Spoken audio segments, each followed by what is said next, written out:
is a bit of an unusual game. I'm not sure too many people are aware it even exists for the PlayStation 3, and that is a game in the series called Class of Heroes, which is better known really on handheld on the PSP. This is an updated version of Class of Heroes 2, that's why they called it 2G, and I've had a dickens of a job trying to find reliable information about the game. It's not listed anywhere as an exclusive for the PlayStation 3. It just doesn't seem to exist in many lists at all. But it clearly does exist. I have copies. There are copies for sale online. I'm not quite sure what's going on, but Price Charting has it listed. This game really is unusual, so I will give you a bit of info about it, published by Monkey Paw. So Class of Heroes 2G, it's an upgraded version of the PSP game, published December 2014, and the really interesting thing is that this is one of the very, very few games that have a feature included that provides a dual screen option with the PS Vita. So you use the Vita a bit like I would compare it to the Wii U and the gamepad, where some games, you might remember Tokyo Mirage, you use the gamepad as a support with maps and extra information on it. PlayStation 3 and Vita were able to link up like that. Developers had the option to integrate Vita features into their games if they wished, but very, very few did. And since the Vita never really took off, I suppose they all just dropped it like a hot potato. But Class of Heroes 2G has that feature, and I think it is the only PlayStation 3 game I have that has that particular dual screen feature. So I'll just quote you a rather neat description from a review on a site called Just Push Start, and they wrote Class of Heroes 2G in a nutshell is a classic send-back, a compromise between the earlier gridders of yore such as Wizardry with the modern style of an Etrian Odyssey title. To cope better with the navigation woes, Gaijin Works, the developer, coded in a very novel remote play feature with the usage of either a PSP or a Vita. You can enable second screen support in a way not previously seen in any other game. Players can use their handheld not only as a controller for the game, but also a handy menu for combat. From that point of view alone, I think this game really deserves a place in a collection that focuses on RPGs, dungeon crawlers, unusual games like that. Is the game any good? It's not a bad game, but I wouldn't say it's a brilliant dungeon crawler. No, it occupies that rather vague middle ground. It is quite slow moving and very, very grindy and a bit repetitive, as you might expect for a sort of Wizardry clone. But I quite like the game. It appealed to me, especially in the early days when I was still learning how to play these types of games.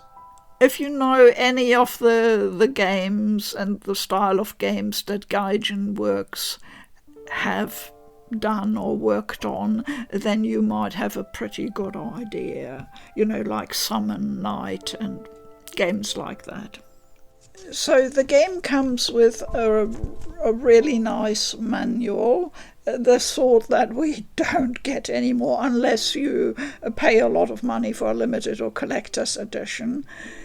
And there are lots of charming little details in here, like this little yellow flap here holds some tiny stickers that you can pop out if you want. Of course, I've done that. And at the back, there's another sticker sheet.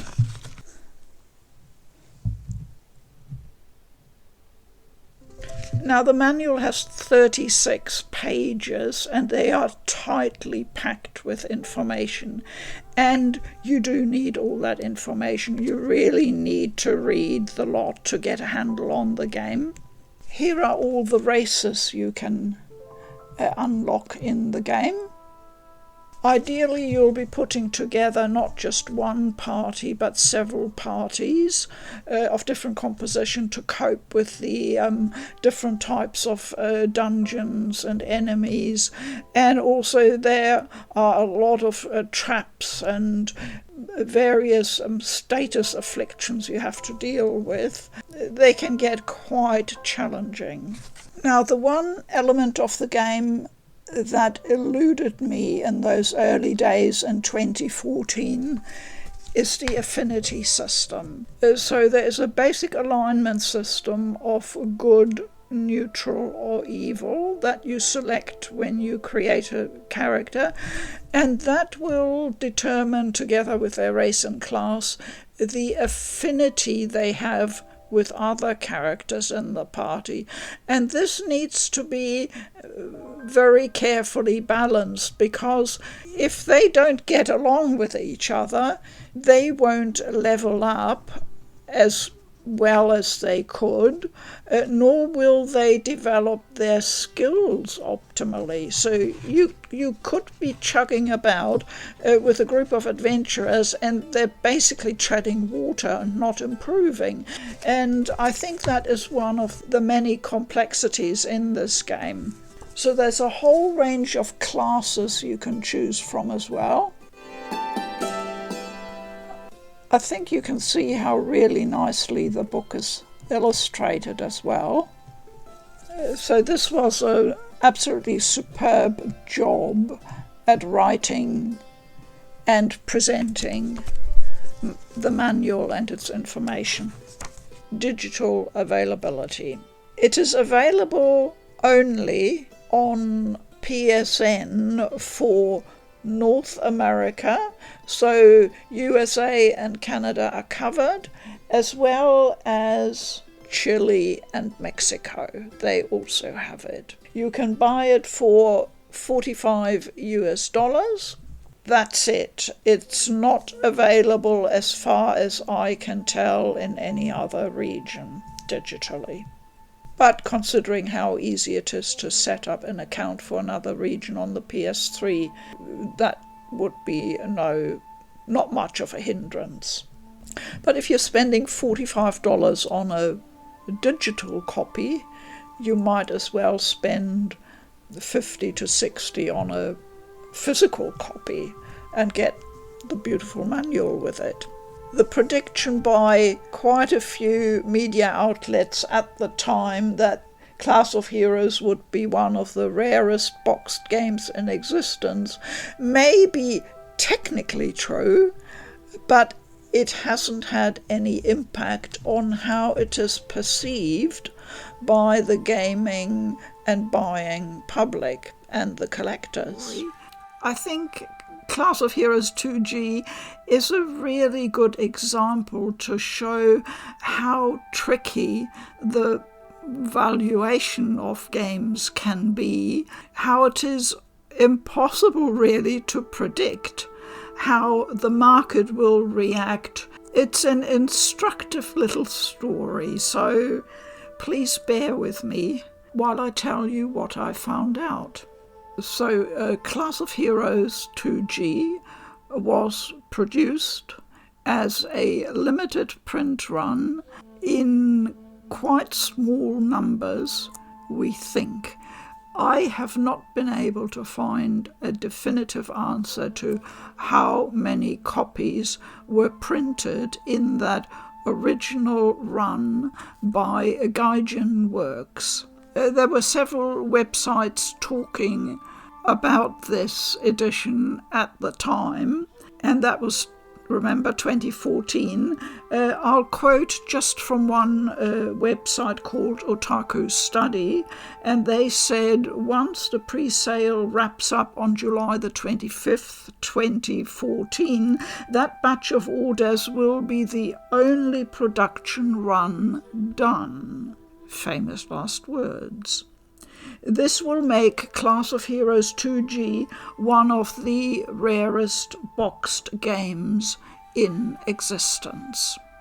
And that certainly would have been the case if no more copies were printed afterwards. But the story gets more complicated 2 years later. First, let's have a closer look at the original print run. Just to make things extra complicated, the limited edition was divided into 3 separate variants. Variant A, B, and C. So what have I got here? Because, as I told you, I pre-ordered my copy. Well, as you can see from the spine, and I'll put a photo in as well, you can see that sequence of numbers and a letter at the end.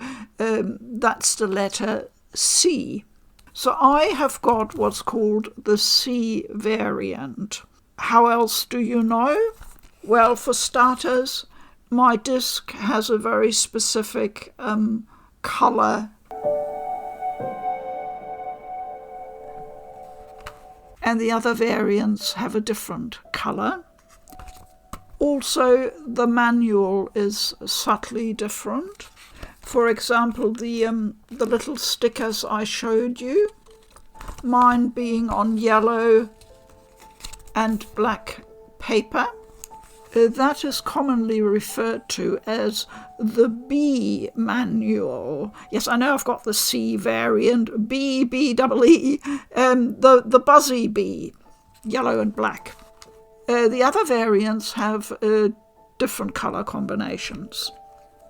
So this is very much introducing variants for the sake of having variants and people fighting over them or something. I don't know. I wasn't even aware when I got it that I had the C variant. It wasn't really significant to me at the time. In fact, I understood so little about how these things worked that I never noticed there was a holographic sticker on the back, and I don't have it anymore. I have no idea. I assume I threw it out with the cellophane wrapping. So I don't know what the serial number is of my variant copy, but honestly, it's not of huge interest to me personally. I mean, I'm not going to part with this copy. It's really only for the extremely hardcore collectors or people who want to have an official valuation maybe and sell their copy on the open market. Then it might be significant, I suppose. Now, there is a very good listing I found for the 3 variants with photos detailing everything, the discs, the manuals, the spines, etc. And I will put a link to that and any other information that I'm presenting here in the description below, so you'll be able to follow up everything. If you're interested, if you want to research it yourself or familiarize yourself with the ins and outs of Class of Heroes 2G. Now, on that listing, which happens to be on the photo site Flickr, the person there also detailed that in October 2016, Video Games Plus in Canada somehow must have come to an arrangement with Gaijin Works, I can only guess, I'm guessing here, to have another print run done for Class of Heroes 2G. Yes, I know, I'm not sure the people who originally pre-ordered on the supposition that this was a one and final print run of a very limited edition would be overly thrilled with that. However, it was clearly labelled a separate and different variant, and that is called Variant D.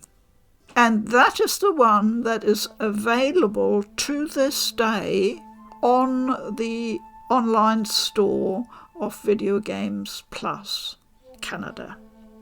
Now, the details say that this Variant D had a completely new disc art produced for it to distinguish it from the other ones. I have looked very closely at the picture of the disc art for Variant D and my own. The colouring is very, very close. I would say 90% similar between my Variant C and Variant D, but the design is somewhat different. Okay. The original sales price for the game was $80 Canadian, $79.99.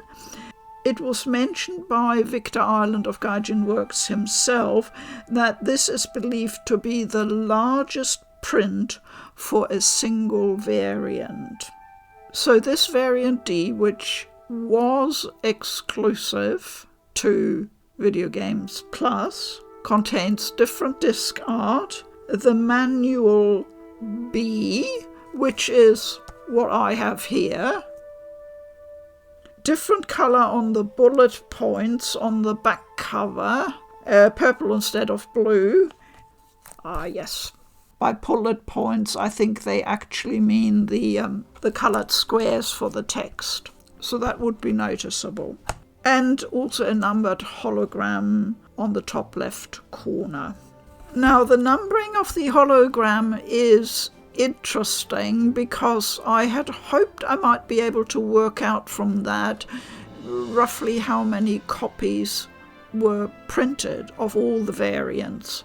Well, that is technically impossible to do now unless you have a complete list of every number copy out there, but we can have a reasonably good guess. First of all, the main source for all information should be Victor Ireland. Now, Gaijin Works is now gone. The website is basically an archive these days. But I found a message on Game FAQs that Victor Ireland himself is reported to have mentioned on the Gaijin Works board that something around 3,000 copies were made. Now, this actually makes sense to me because I've been looking at the hologram stickers with the numbers. Very, very few are available online, but the ones I inspected, the highest number of any of the three original variants I could find was a number 990. So I'm thinking it's likely the variant had a total number of 1,000 print copies made. 3 variants at 1,000 each would make 3,000. So that strikes me as very realistic and I think quite a likely guesstimate. What about Variant D? How many copies are out there? We don't know for sure, but I found a YouTuber who put up a short video about his own copy of Variant D, which he purchased. He's called Jotaro Kujo 79, and again the link is in the description below. The video is called Rarest PS3 Game, Class of Heroes 2G. Well, I don't think it is the rarest game, certainly not Variant D. I can't imagine that, but who knows? And he shows his own copy with the holographic sticker, and the serial number is 4,000 something.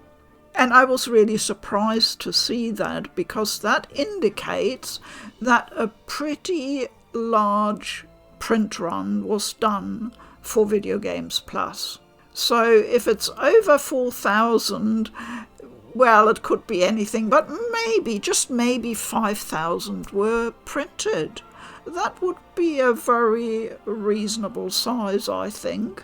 And it might also explain quite a lot about what happened to the game after that. Now, Video Games Plus is still selling their copies. They have reduced the price from the original 80 down to 70 Canadian dollars. You can also sometimes find this variant D offered on Amazon for the price of, I think, $60 US. So with all that back history, you would think that the original print runs, variants A, B, and C, should be considered rare. I think, yes, that would be correct. And they should command a significant price on the market, surely. Well, it's extremely difficult to find out, because there are so few copies being sold. I had a look on eBay, and all I could find was currently 2 copies of the B variant.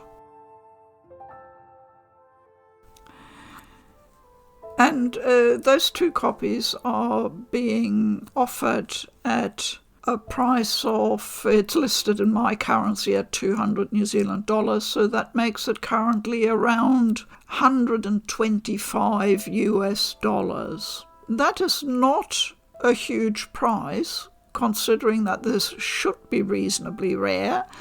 When I look at my original purchase price of 50 US dollars plus shipping, I would say the price has probably doubled. That's all.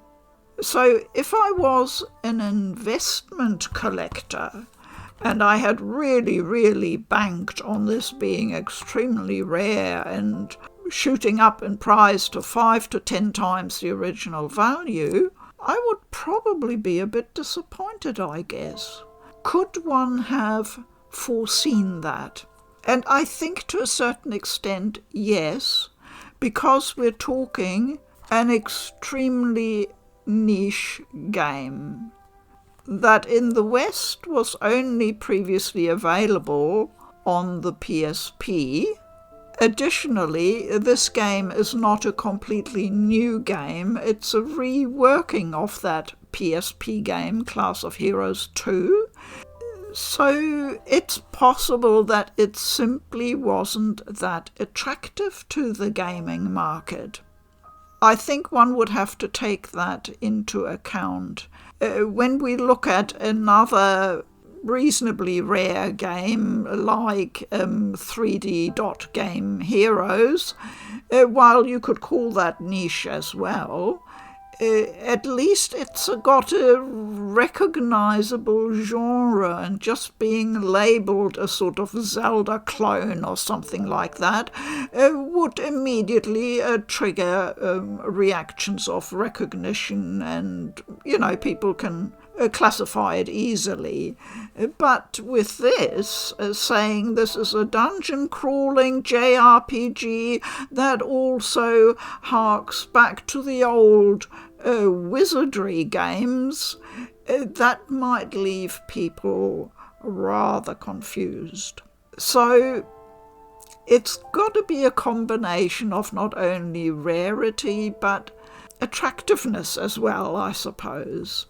Now, how did the variant D fare? Not much better, really. Well, it really hasn't moved much at all. If you can buy the game new to this day for $60 or $70 plus dollars, well, there isn't a lot of incentive, I suppose, to buy a pre-owned copy. They sell, according to price charting, at roughly around $50 US complete in box. That same pricing applies to eBay as well, both in the States and in Europe, roughly €50. So you could say whoever purchased the variant D, the price has held steady, and if you wanted to sell your copy, well, you'd pretty much get your money back, I suppose. But that's all. At the number of copies out there, which may be as high as 5,000, and a really, really niche game, there is no reason for the market price to go much higher. There will only ever be a certain number of people interested in this type of game, and clearly the supply that's on offer is enough, is plenty to satisfy the demand out there. Now, I can't say I've ever heard people screaming for copies of variant A, B or C, saying, oh, I wish there was one on offer somewhere that was affordable. I really, really want to add this game to my collection. I'm not sure I've ever heard it mentioned, whereas I frequently hear people talking about other PS3 games they want, like 3D Dot Game Heroes, or even Folklore, or even a rarity like Tokyo Jungle. Now that is a really unusual and rare game physically. No, I don't have a copy, no.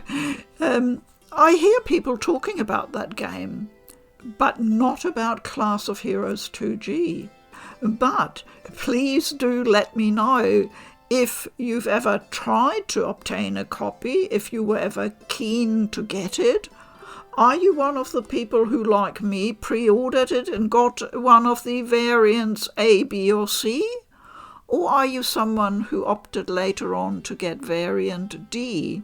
I'm really, really keen and interested to know more about this, because it strikes me as such an interesting story. It has all the makings of an extremely rare game being manufactured, carefully marketed with variants, and for months the excitement was building up at the time back in 2014, and then it all seems to have fallen a bit flat. Thank you very much for listening to that rather long and detailed story about Class of Heroes 2G.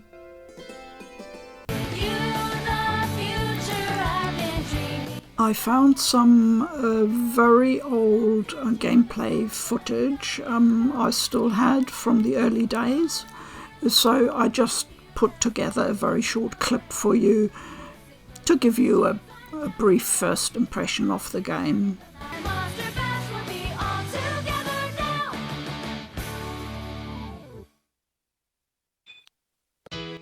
There is a rather perfunctory introduction, but as you can see, the graphics look really, really sharp, crisp and nice.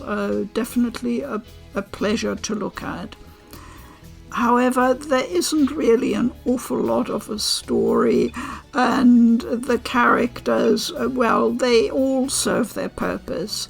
The game is like any wizardry game, all about the classes and races and the different abilities they have and skills, and going out and dungeon crawling. That's what it is. I wouldn't look for an awful lot of story or interaction here. What is there in the classrooms, etc., is pretty trivial and negligible.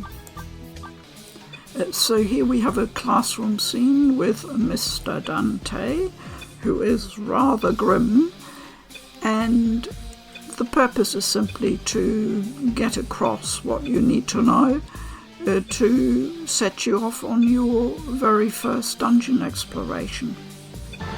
Good luck, and off you go. Here is a bit from the tutorial, which is really useful advice for organising your party in true wizardry fashion. You have to pick them and put them in their slots, which is what I'm doing here, as you can see. And once we're ready, we go to the gate. Or no, I first decide I want to have a look at alchemy, because obviously I'm rather interested in alchemy. I wonder why. I haven't got a lot of stuff yet, but just to show you the kind of features available. I wouldn't call it a terribly deep alchemy system, but it's certainly a very broad one. Once you have heaps and heaps of items, you can do all sorts of stuff. And just a quick visit to the clinic. Before we go, of course, we don't need treatment, but there is a collection box, and I've never come across this before in any game, but you can exchange gold for levelling up a character. I thought this was intriguing, so I tried it. And I went up a whole level. I thought that was jolly useful. But finally we visit this brush for beginners. Loading times are not too bad. And you can see it's a typical layout on a grid system. Straight away we've got some enemies, and I'm just gonna speed up a bit through this battle, because basically you choose all your options for each character, what they're gonna do, and then it plays out.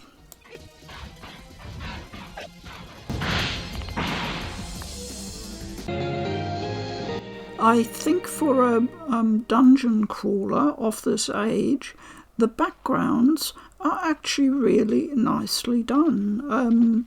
They're not as bland and uninspiring as you see very often, even nowadays. This is a great example early on to show that you need special skills and spells to do all sorts of tasks in the dungeon. The enlarged dungeon map shows each and every single grid square. And here we have level 1 bats. Clearly that's a beginner's mob. Even so, I've speeded up the battle. It can take a while just to get through these kinds of ordinary mobs. So an old-fashioned, more time-consuming combat system. And that's all I have.